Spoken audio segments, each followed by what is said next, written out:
I rebuilt a £5.25 million ecom brand systems from scratch in just 3 steps so that the brand owner could regain 75% of their time so they could focus on scaling rather than doing the day-to-day tasks. So I'm going to go through those 3 steps with you now because the problem I see that a lot of ecom brand owners have is that they can often face plateauing at some point in their business. They realize they've taken it to the natural limit that they can get to.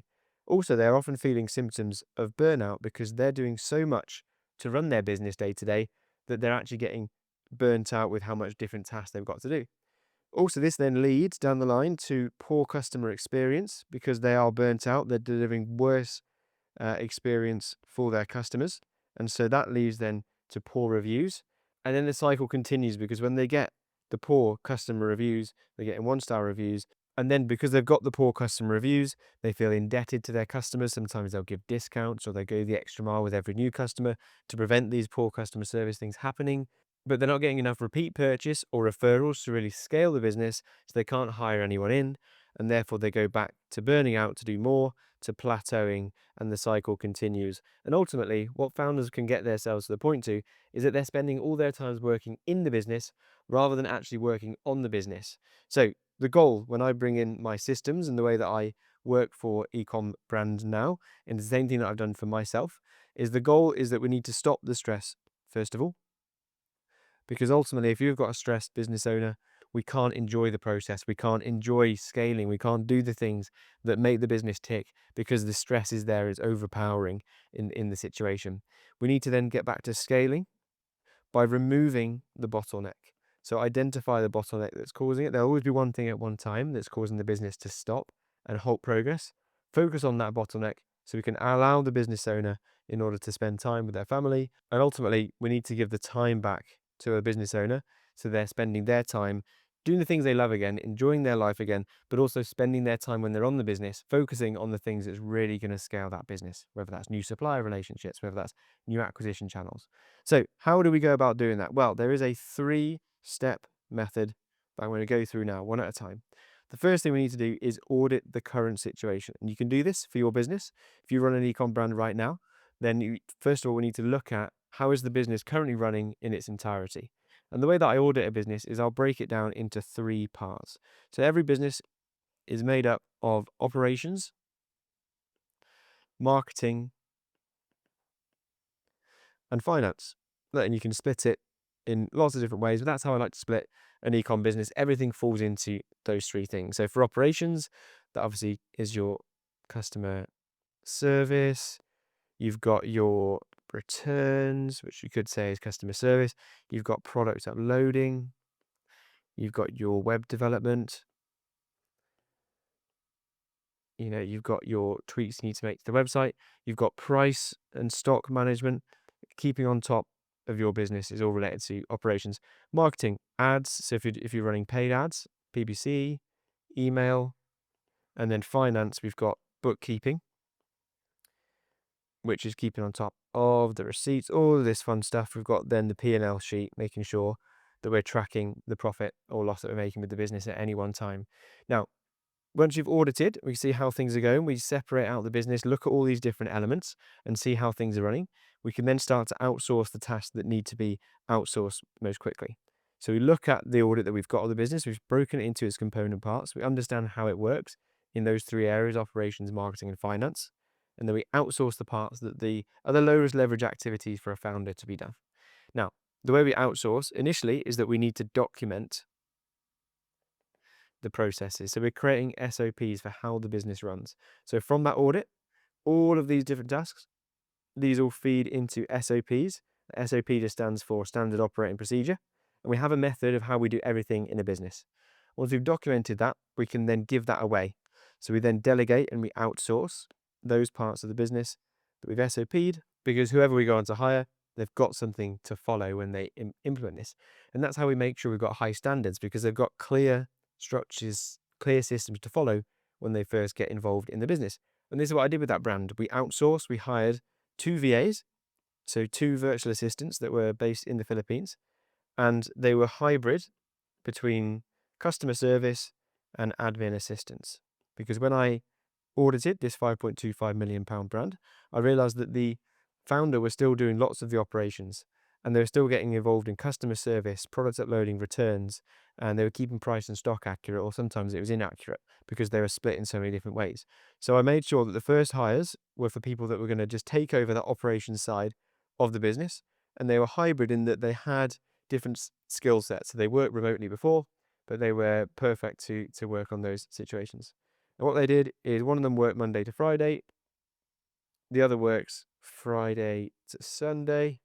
So we've got 2 full-time staff doing 40 hours a week, but they're doing it 5 days, different 5 days with an overlap, but also so we've got 7 days a week coverage.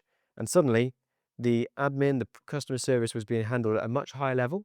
So straight away the customer saw the benefit of that, and we have more capacity to scale ad spend and to really grow. So straight away we've outsourced and we audited, and we put a plug into the leaking bucket that was the business before, where we were losing customers because the founder was too spread thin and the standards were not high enough.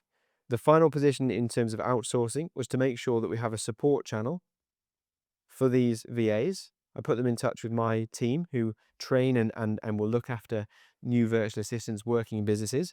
And so when they had the questions, they would go to the support channel rather than speaking to the founder. So the founder could focus their time on scaling while the support channel was in place. Now, listen to what that founder of the £5.25 million brand had to say about how we work with his VAs. People forget sometimes they hire and then they don't think about having the infrastructure to actually look after Yeah, those people that yeah. they hire. So what's the difference now, and how do your VAs know what to do without coming to you? Well, there's various ports of call before coming to me. We've got the SOPs there in place with Loom videos that, they can revisit that or watch the video again, so that they can, if the answer's there, then you've obviously got your support team, which they can reach out to, and ask questions there, and then, worst case scenario, they can come to me. Whereas beforehand, we had to bypass all those other two, and it would just be, come straight away to me, and I may as well be answering the customer myself, right? And that explains the first two part of the processes. We've audited the business, we've outsourced where is most needed initially, and that brings us on to part number 3, which is now all about scale.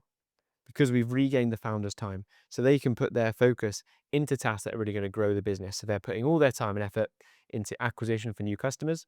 How can we increase the lifetime value for existing customers? How can we get people to come back? And it really means that the decisions they were making were much more high leverage than just thinking about how can we deal with individual customers one at a time. Made a huge difference to the business, as you can imagine. But also, what we then got the VAs that we had hired to do, remember they're a hybrid role, is that we got them doing some income generating tasks alongside the day-to-day management. So we outsourced things like email campaign creation. We've outsourced the creation of blog posts. We've outsourced the creation of social posts. Now, for this particular brand, and it's going to be different for each brand, they were happy to give that to a virtual assistant, not the entirety of these channels, but just in helping out in these situations. So drafting email campaigns, or getting the right audience assigned to an email campaign that we're going to create, or uh, putting the blog post plan together, or creating a blog post and getting it ready to post, or creating social media posts, or creating a social media plan. All these things that really took a lot of time and effort for the founder to do initially, but also generated income we can still give away. So I think a problem that a lot of people have, or a limitation, is that if you hire in somebody, they're not going to be able to do the job as well as you. Well, that's fine. But if you've got a system in place, they'll be able to do 80%, 90% of the ability you can if you've got a very clear system in place. And actually, you can give away income generating tasks, not just the day to day. So not only were some of the operations tasks given away, some of the marketing tasks were then given to VAs as well. So really exciting. We've got marketing looked after. Then the next thing we could outsource was the finance side of things. We can make sure that they were looking after that. So they would do bookkeeping. They keep an eye on how much money we're making per order with a nice bookkeeping sheet that turned into a dashboard so we could see exactly the numbers every month. They then also made sure to look after the Google Drive, which is the way that we kept things organized. So all of the details were laid out in systems, but they kept the business running, kept things organized. Now, the founder's time after all this is just going to be spent on overseeing the key metrics. So looking at the dashboard that the VAs can prepare for them, thinking about the high level systems, and just improving the ads and the acquisition. So whether that's through the email strategy that we put in place, whether it's through CRO efforts, whether it's through UGC content, whether it's a new acquisition campaign, anything that they can put their mind into, it will play to their strengths, is going to work to increase the size of that brand while the day-to-day operations are being run. So the outcome for all of this is the founder is now working on their business, not just in the business, which is so critical. They've bought back their time through hiring VAs. So their time is now spent doing high leverage activities, but also the low leverage activities like customer service are being done at a higher standard because you have experts in those positions and they have the time to do it properly. So listen to the amount of time saved by this brand owner. I think probably around about sort of 75% of my time I used to be involved, doing everything. And we probably cut that down to, probably 10% or less now. So that's so much more headspace to focus on the things that truly matter to scale the business. And also by putting this in place and outsourcing him, so he's no longer relied upon for the business to grow, it means there's exit value now for the business. So listen to what he had to say about that. We spoke previously that I was thinking of selling the business, which has probably changed now that I've have a bit of relationship with my business. I wouldn't mind holding on to it for a bit longer. But yeah, in terms of someone coming in for and looking to buy it, you probably added a few extra zeros in the end there with me not being involved day to day or and having less reliance on me as a business owner. So with that newfound asset value, but also the newfound time, he can spend that however he likes. That doesn't just mean working on the high leverage tax in the business. It means he can spend his time how he pleases. The biggest benefit I think you mentioned to me was now that you've got your time back, you're able to then spend very high quality family time together. Yes, yeah. Has there been a moment when you've realized that now you've got a lot more time for yourself? Yeah. So it was over the summer holidays, not being able to or worry about answering questions on live chat or the employees asking me what to do and whatnot. So yeah, no, it was nice to have a little break. So if you resonate with some of the pain that I see founders go through when they're scaling e-commerce businesses, maybe you're starting to see a plateau in your growth, you're feeling burnt out, you're starting to see poorer customer experience happening for your customers, then we should chat because I can implement the same thing in your business. And if you're unsure, listen to what this £5.25 million brand owner had to say. For somebody that's in the position that you were previously before you hired, maybe they also feel like they can just run it themselves for a while. What would your advice be for those people? Would you like 65% of your time back? I mean, look, you've got to just take the leap and get some help. I mean, you get your time back and you can put it more effectively to use in scaling the business, I guess. Yeah. So let's see how I can help you to start working on your business, not just in the business all the time, by booking a call with the link below. I'll speak to you soon and I'll catch you in the next video.